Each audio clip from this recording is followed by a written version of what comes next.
Before diving into this incredible story, consider subscribing to the channel and hitting the bell.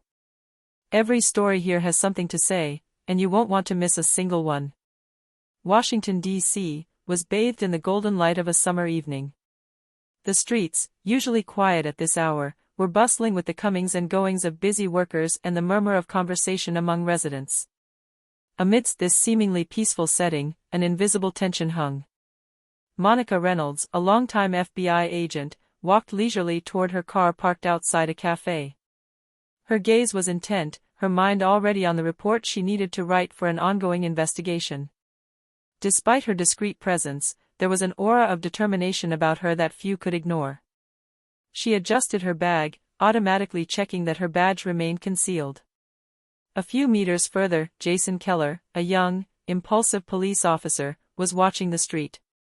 He had learned to judge quickly and act even faster.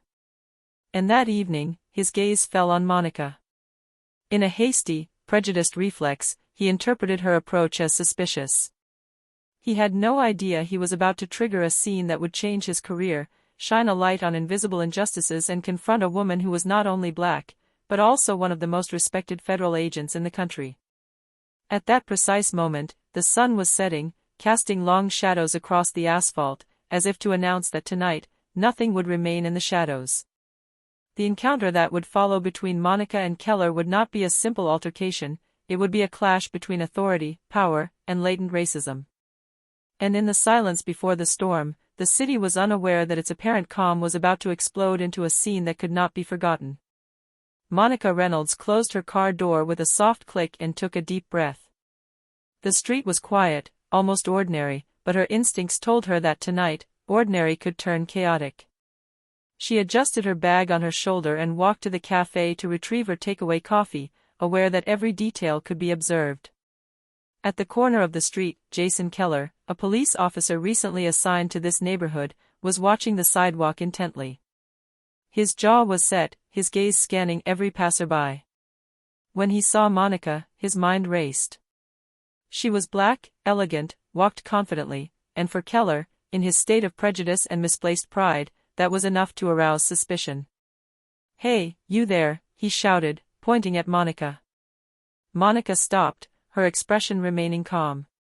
"Yes? May I help you?" she asked politely, her voice firm but controlled. Keller suddenly stepped forward and tried to grab her arm.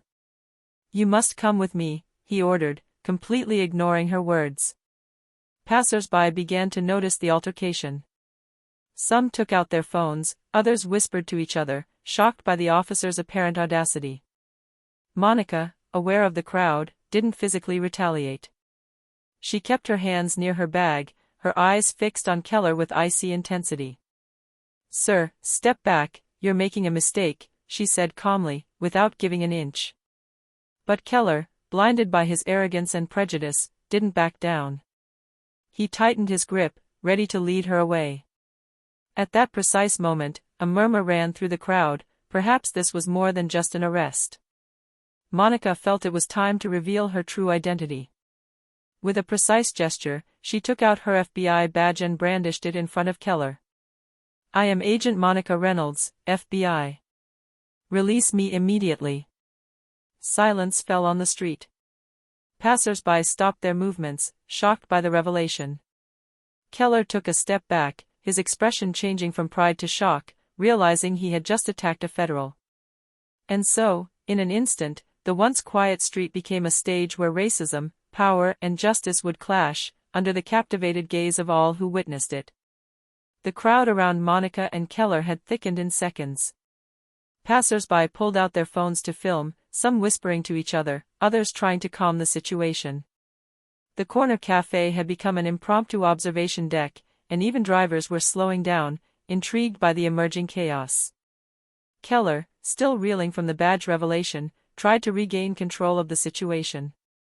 "Agent Reynolds, this is not the time," he stammered, trying to justify his behavior.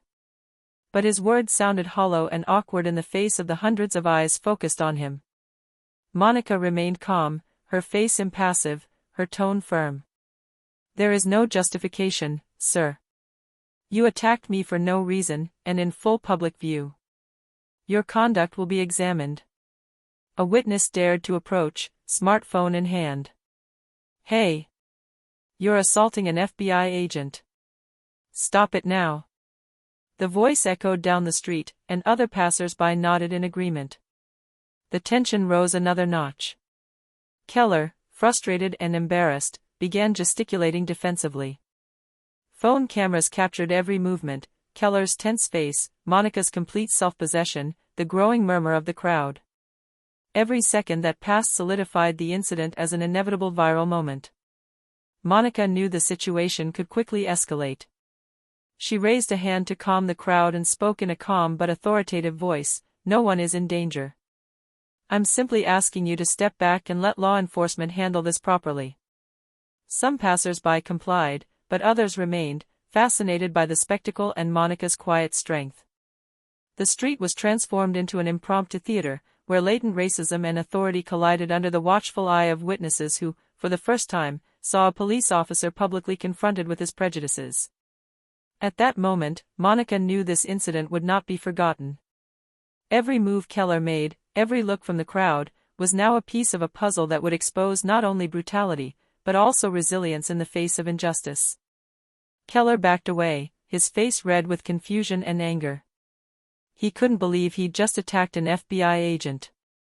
The crowd, still present, murmured among themselves, some applauding Monica's composure, others commenting on the police officer's arrogance.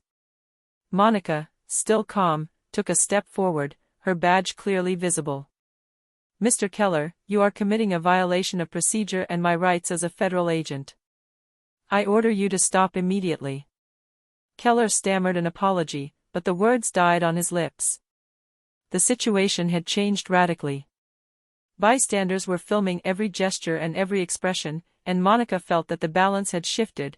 The police officer, who had thought he was exercising his authority, was now under her control, or at least under her gaze of legitimate authority. A witness approached and asked, "Are you really with the FBI?" Monica nodded. "Yes. And everything you just saw will be reported to my superiors." Keller, aware that the incident was already spreading on social media, backed away again. His arrogant posture was gone, replaced by a palpable nervousness. He knew his behavior would be analyzed, criticized, and possibly punished. Monica continued, "I understand that you thought you were doing the right thing, but your judgment was clouded by prejudice. It's time to admit your mistakes and comply with procedures." The crowd began to applaud softly, some praising Monica for her composure. Keller, his eyes lowered, could only accept this confrontation. This was no longer a mere street altercation, it was a public warning, a demonstration that racism and arrogance could not go unpunished when confronted with authority and courage. Monica, without a single aggressive gesture, had turned the tables. She hadn't just stopped the attack on her, she had transformed a scene of potential violence into a moment of quiet but resounding justice. Barely a few minutes had passed when passers-by, captivated by the scene, began sharing the videos on social media. Within moments, the incident had gone viral. The altercation between Monica Reynolds and Jason Keller had been shared with thousands of views, commented on, and debated by shocked internet users. The local media quickly arrived, drawn by the story of a police officer attacking a federal agent. Cameras and microphones crowded around the scene.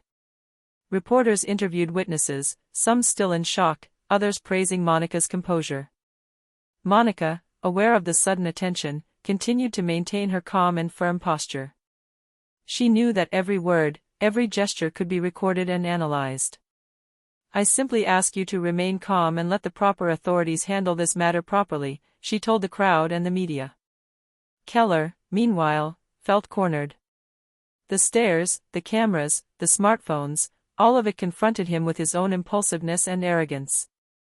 He understood that his reputation was now at stake, and that he was exposed to unprecedented public scrutiny. The previously quiet street had become a veritable theater. Journalists, passers-by, and police officers converged on the scene of the altercation. Passers-by whispered and some applauded Monica, while Keller seemed small and vulnerable under the weight of the stares and his own mistake. Monica knew that this exposure could serve justice. She addressed the reporters calmly and precisely, This incident shows how crucial it is to respect the rights of every individual, and never let prejudice dictate our actions.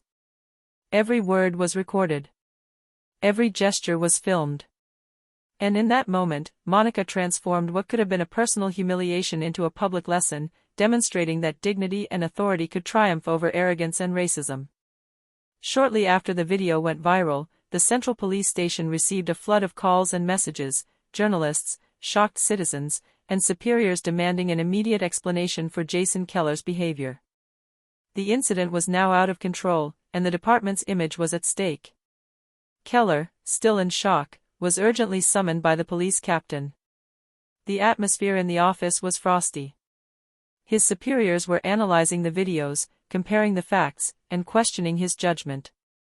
Keller's nervousness was palpable, his usual arrogance was gone, replaced by a dull fear of what was to come. Meanwhile, Monica Reynolds had left the street but continued to monitor the situation from a distance. She knew the matter would quickly be escalated to the FBI, and she was preparing a detailed report on the incident. Her professionalism contrasted with Keller's panic, who saw his career threatened. The captain scrolled through the video on the office screen, silent. "Jason, explain to me exactly what you thought you were doing," he began coldly. Keller stammered, trying to justify his behavior, but every word seemed to make his situation worse. Monica, for her part, knew that the public scene had already changed the perception of many witnesses and the police hierarchy. The incident was no longer just an assault, it had become a symbol of latent racism and the importance of respecting the rights of every individual, regardless of their skin color or position. Keller's superiors decided to open an internal investigation, temporarily suspending the officer. This measure, while necessary, was a clear warning that no arbitrary or racist action would go unpunished, especially when it occurred in full public view and in front of a federal agent. Outside, the crowd began to disperse, but word of the incident and the videos continued to circulate, fueling discussions and debates about accountability, racism, and justice. Monica, true to her role, knew that this case was far from over. She had only just transformed the attack into a starting point for reform and awareness. The day after the incident, the city of Washington, D.C., still seemed to resonate with the aftermath of what had happened. Groups of citizens gathered outside the police station, holding signs denouncing racism and supporting Monica Reynolds. Their voices formed a chorus of solidarity that could no longer be ignored. The media continued to broadcast the footage, and social media was flooded with comments praising Monica's composure and condemning Keller's brutality. Hashtags in favor of justice and against abuse of power proliferated, transforming a local incident into a national debate. Monica, ever attentive to her mission, observed the scene from a nearby cafe, ensuring that the protests remained peaceful.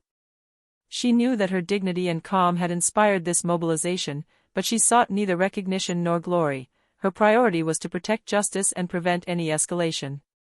Meanwhile, Keller, suspended and isolated, was beginning to feel the first real consequences of his behavior. His colleagues shunned him, and his superiors kept him under close surveillance. Every video and social media comment reminded him of his mistake and the impact his prejudices had on his career. The community was not only protesting, it was also seeking dialogue with the authorities to obtain assurances that such incidents would not recur. Local civil rights groups contacted the FBI and the police department, demanding transparency and concrete action. Monica felt this popular support was essential. It was not just a personal victory, but a step in the fight against abuses of power and systemic racism. She knew that every act of courage and calm could inspire lasting change. On the streets and on screens, the scene from the previous day continued to resonate. And Monica, true to her principles, prepared to play a key role in the aftermath of this case, ready to transform the unjust attack into a symbol of justice and accountability. A few days after the incident, Monica Reynolds was invited to a formal meeting with Jason Keller, held in a secure office of the police department. The atmosphere was heavy, charged with palpable tension. Keller entered, his face grim, his shoulders tense, aware that this meeting was no mere formality. Monica stood there, straight and calm, her badge discreetly visible on her jacket. "Mr. Keller, I'm here not to humiliate you, but to make you understand the impact of your actions," she said in a measured but firm voice. Keller looked away.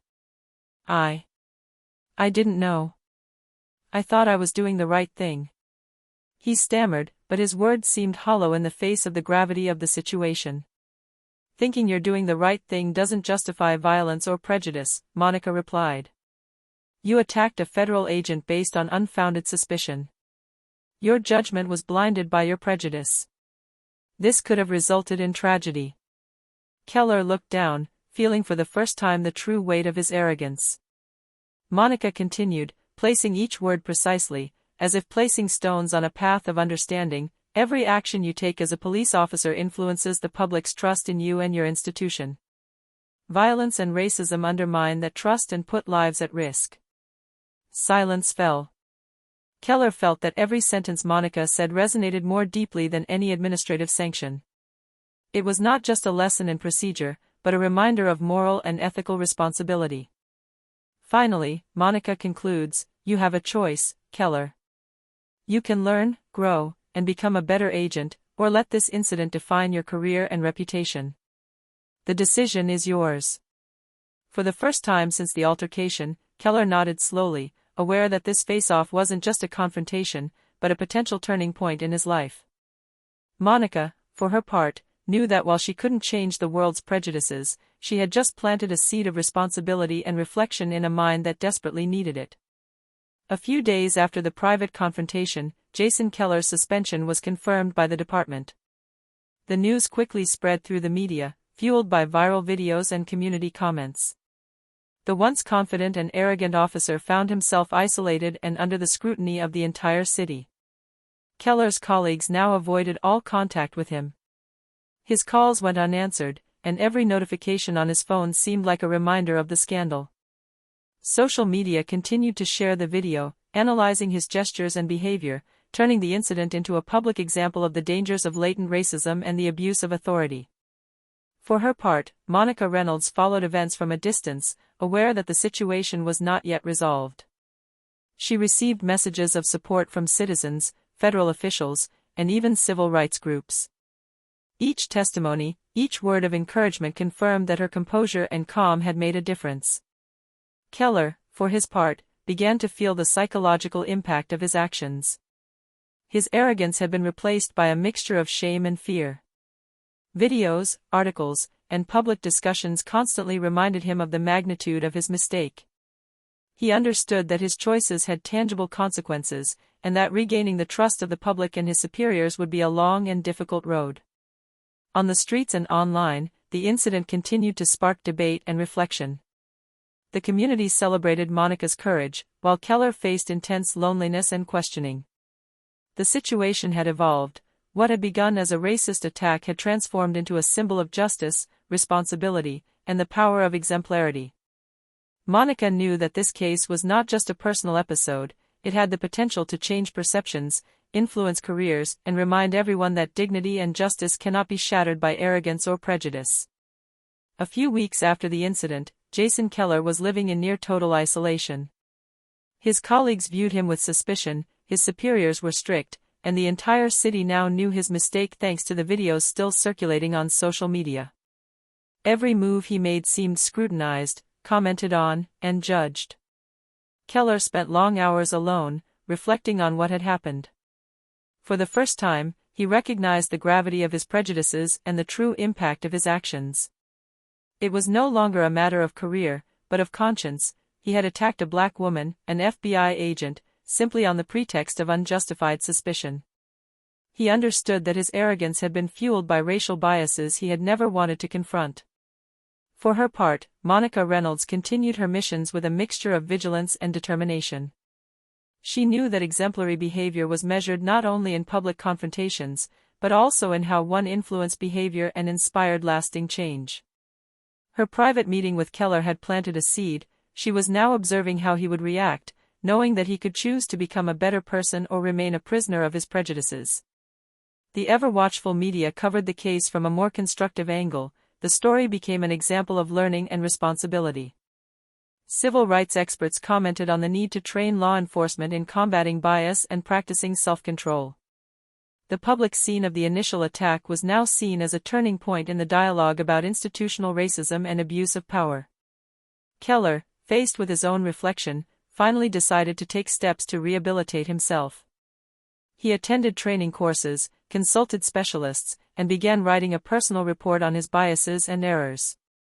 Although he remained under surveillance, the transformation had begun. For the first time, he realized that true authority comes not from force, but from responsibility and respect. Monica, for her part, continued to ensure that justice remained at the center of every action. She knew that her calm, dignity, and courage had transformed an unjust attack into a symbol of change and hope. The street where it all began was no longer just a place of aggression, it had become a symbol of resistance, justice, and conscience. Months after the incident, Washington, D.C., had evolved. The altercation between Monica Reynolds and Jason Keller continued to serve as an example for training and discussions about discrimination in policing. The videos, now archived in educational programs, demonstrated courage, calm, and dignity in the face of injustice. Keller had completed his remedial training and was attending workshops on dealing with prejudice and respecting civil rights. Although he remained under surveillance, he was showing signs of real awakening. His initial arrogance had given way to a fragile but genuine humility, and he finally understood that true power lay in self-control and respect for others. Monica, for her part, had strengthened her reputation within the FBI and in the community. Her professionalism and composure had not only protected her rights, but inspired a collective awakening. The neighborhood residents who had witnessed the incident continued to support her and celebrate her as a symbol of justice and courage. The street where it all began was no longer just a scene of altercation, it had become a symbol of change. Passers-by remembered the moment when a black woman stood up to injustice with calm and authority, and a police officer confronted his own prejudices. At the FBI office, Monica wrote her final report on the incident, not to punish, but to document and prevent. She knew that every action, every word, could influence the future and remind everyone that respect, dignity, and justice are non-negotiable. And as the sun set over Washington, passers-by reflected on the scene, a constant reminder that brute force and arrogance cannot triumph when courage and truth stand firmly in front of them. Justice, sometimes slow but inevitable, had found its way.